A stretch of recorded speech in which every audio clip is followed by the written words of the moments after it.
So now we're going to do a time lapse. We're going to add time lapse to everything else that we did before.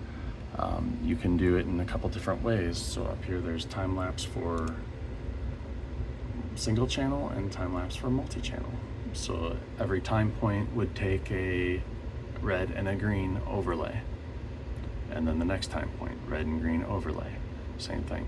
This one will just do a single channel. So like we'll do a GFP. So I'm gonna click on that and you'll see right away, we have the same channels as before, all these options for single channel. All the same things that we did before, but now we have this time series box gets highlighted. You'll see time series right here is checked off, but you just leave that alone. And then you'll see that this lights up too. So now this is what we're gonna do to start the experiment. Okay, as we'll hit that button there, not the snap button. So we're gonna go to the time series and you're gonna set your duration, however long you want this to run, or as long as possible.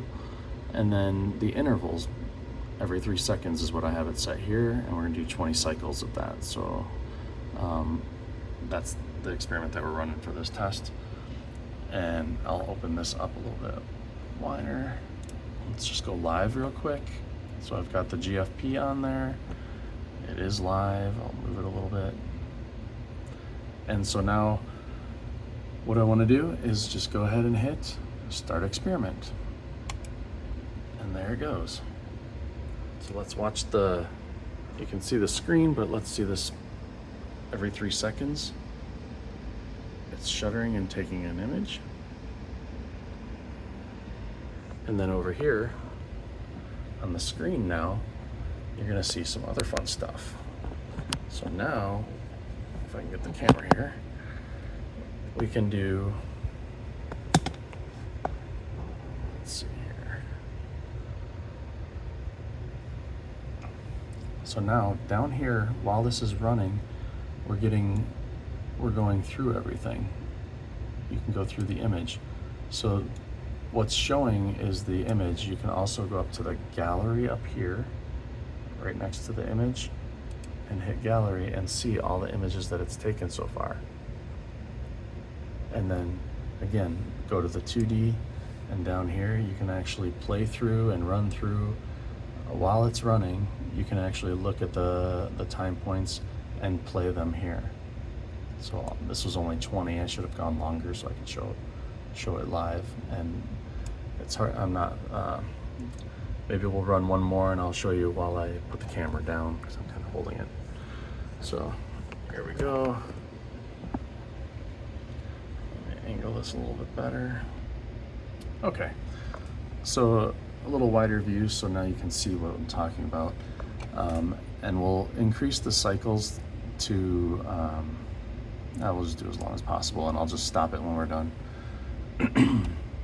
So again, every 3 seconds capture, as long as possible, hit go, and it's gonna start collecting. So there we go, there's the first image. You can see our gallery, second image, third image, fourth image. Let me make some movement here. And then you can actually see something different. And so you can tell if your specimen's moving out of the field of view or something. You'll know right away just by looking at this gallery, especially. And then you can make adjustments if you need to. Put your embryo back into the field of view. Okay, so now I'm trying to give it just very slight touches every time so I don't move it too much. And I'm blurring it because I'm moving it at the same time as it's taking the picture, but multitasking. So while this is going on, let's go back to the 2D view up here. And now that gives you this acquisition down here, and I can follow that acquisition. So now I can actually flow through this and go backwards, and it's still capturing as I'm doing this. I can look through, I can hit play here and play through it while it's still acquiring. So I can see what it looks like and be like, oh, this is good, this looks awesome. Let's say it's a 20-hour experiment. You know, how do you know if if anything still looks good. So this way you can take a look and actually view it while it's still going. So we'll go ahead and stop this. And that's pretty much it. That's your time lapse.